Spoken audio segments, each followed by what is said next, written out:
Hello good morning friends.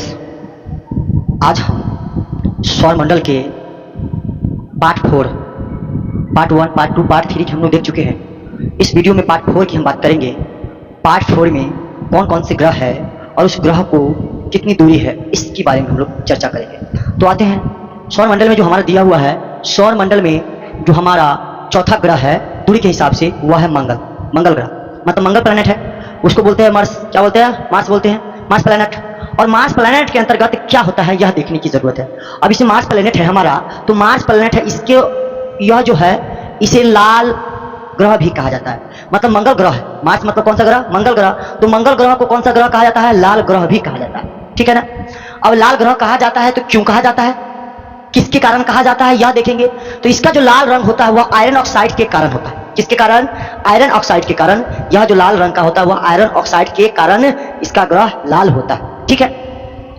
अब हम लोग देखेंगे लाल ग्रह है, वह लाल ग्रह के कितने उपग्रह है? तो लाल ग्रह के 2 उपग्रह है। मतलब मंगल ग्रह। कौन सा? मंगल ग्रह।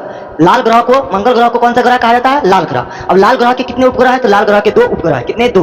पहला नंबर क्या होता है? तो पहला नंबर होता है फोबेस, दूसरा नंबर होता है डीमोस। फोबेस और डीमोस 2 उपग्रह है। किसके? मंगल ग्रह के। पहला नंबर फोबेस, दूसरा नंबर क्या? डीमोस। ओके, तो यह तो हम देख चुके हैं। अब हमारा जो नेक्स्ट पॉइंट है, यह कह रहा है इसकी परिक्रमा कितने दिन में पूरी होती है। मतलब यह जो मंगल ग्रह है वह सूर्य, मतलब गोलाकार सूर्य का चक्कर कितने दिनों में अपना परिक्रमा पूरा कर लेता है। मतलब कितने दिनों में अपना पूरा चक्कर लगाता है। तो पूरा चक्कर करने में कितना दिन लगाता है? तो 687 दिन लगाता है। 687 दिन लगाता है यह एक परिक्रमा को पूरा करने में। क्योंकि आपको मंगल ग्रह दिख रहा है, यह दूरी के हिसाब से कौन सा ग्रह है? तो चौथे नंबर पर ग्रह आता है। कितने?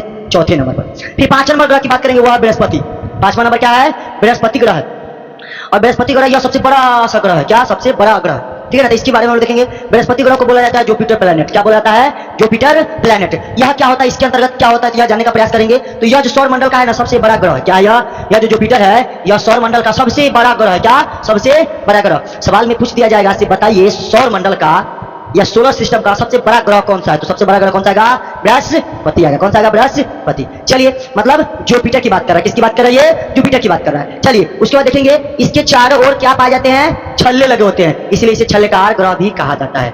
मतलब इसके इर्द गिर्द चारों ओर क्या होते हैं? छल्ला टाइप का बना होता है, इसीलिए मतलब इसके चारों ओर क्या पाए जाते हैं? इसके चारों ओर छल्ले लगे होते हैं। किस ग्रह के? तो यह बृहस्पति ग्रह के चारों ओर क्या लगे होते हैं? तो छल्ले लगे होते हैं। ओके, उसके बाद हम लोग देखेंगे इसके उपग्रह होते हैं कि नहीं। तो हाँ, इसका उपग्रह होता है। उस उपग्रह का क्या नाम है? तो इस उपग्रह का नाम क्या है? गैनीमीड। जो किस रंग का होता है? तो पीले रंग का होता है। इसका जो उपग्रह है उसका नाम है गैनीमीड। जो किस कलर का होता है? तो वह पीले कलर का होता है। पूछेगा आपसे सवाल में, किसी भी सवाल में पूछ सकता है, एसएससी का हो या यूपीएससी का हो या बीपीएससी का हो, किसी भी सवाल के क्वेश्चन से यह पूछ सकता है। सो बताइए बृहस्पति ग्रह का उपग्रह कौन सा है?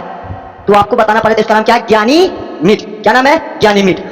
सवाल यह भी कर सकता है, से बताइए बृहस्पति का जो उपग्रह गैनीमीड है उसका कलर किस प्रकार का है। तो आपको बताना है किस कलर का है? तो पीले रंग का कलर का। किस रंग का? पीले रंग के कलर का। चलिए, उसके बाद इसका उपग्रह में सबसे बड़ा क्या है? उपग्रह है। मतलब कहने का मतलब यह ग्रहों में तो है ही, लेकिन इसका जितना भी उपग्रह है इस सौर मंडल का, उस उपग्रहों में यह सबसे बड़ा उपग्रह है। ठीक है ना। तो आई होप, आशा करते हैं से हमारी इस वीडियो को आप लोग अच्छा तरीका से समझ गए होंगे। ठीक है ना। फिर मिलते हैं नेक्स्ट वीडियो में। जय हिंद।